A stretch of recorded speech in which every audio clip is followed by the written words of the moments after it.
Γεια σας, Ντάμα Κούπα. Πάμε να σας δείξουμε το deck review για την Arcane.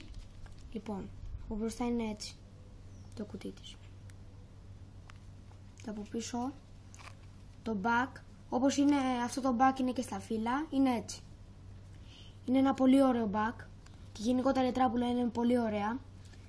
Και σας συνιστούμε να την πάρετε. Λοιπόν, εδώ λέει Arcane Playing Cards.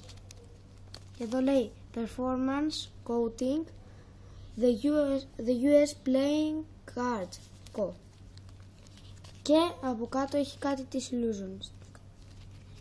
Λοιπόν, πάμε να δούμε την τράπουλα πως είναι μέσα.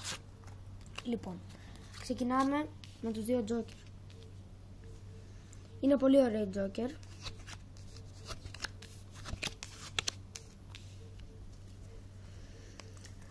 Εδώ πέρα, δεν ξέρω αν φαίνεται στην τράπουλα, γράφει Arcane και εδώ πέρα γράφει 3 Hearts. Ωραία. Πάμε σε ένα έξτρα φύλλο που είναι της Illusionist.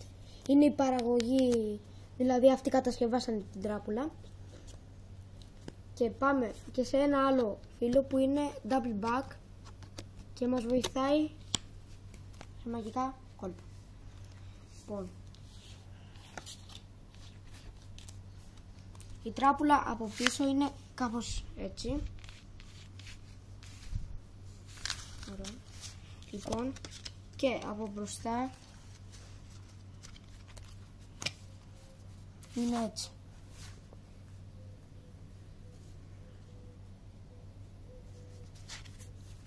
Είναι μια πολύ ωραία τράπουλα. Λοιπόν, τώρα σε κάθε φιγούρα δεν είναι μόνο στην Ντάμα Κούπα. Άμα παρατηρήσετε, δεν ξέρω αν φαίνεται στην κάμερα, έχει καπνούς εδώ έτσι, γύρω. Λοιπόν, πάμε να δούμε έναν αριθμό. Πείτε το 4 κούπα. Αν παρατηρήσετε, οπότε βλέπετε οι καρδιές είναι κόκκινο χρώμα. Είναι μια πολύ ωραία τράπουλα. Και πάμε και σε ένα μαύρο φύλλο. Οπότε βλέπετε είναι με άσπρο χρώμα, όπως θα έπρεπε να είναι μια μαύρη. Μόνο που, άμα προσέξετε εδώ πέρα, όσο πάει εδώ πέρα είναι άσπρο και όσο πάει και σκουραίνει. Δηλαδή γίνεται όλο και πιο μαύρο.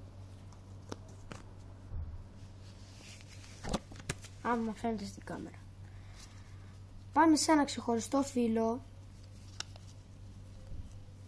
που είναι ως μπαστούνι. Είναι ένα πολύ ωραίο φύλλο, εξαιρετικό. Γράφει Arcane Playing Cards. Είναι όπως το κουτί, το μπροστά μέρος. Αυτό ήταν το deck review για την Arcane. Ελπίζω να σας άρεσε. Ντάμα Κούπα.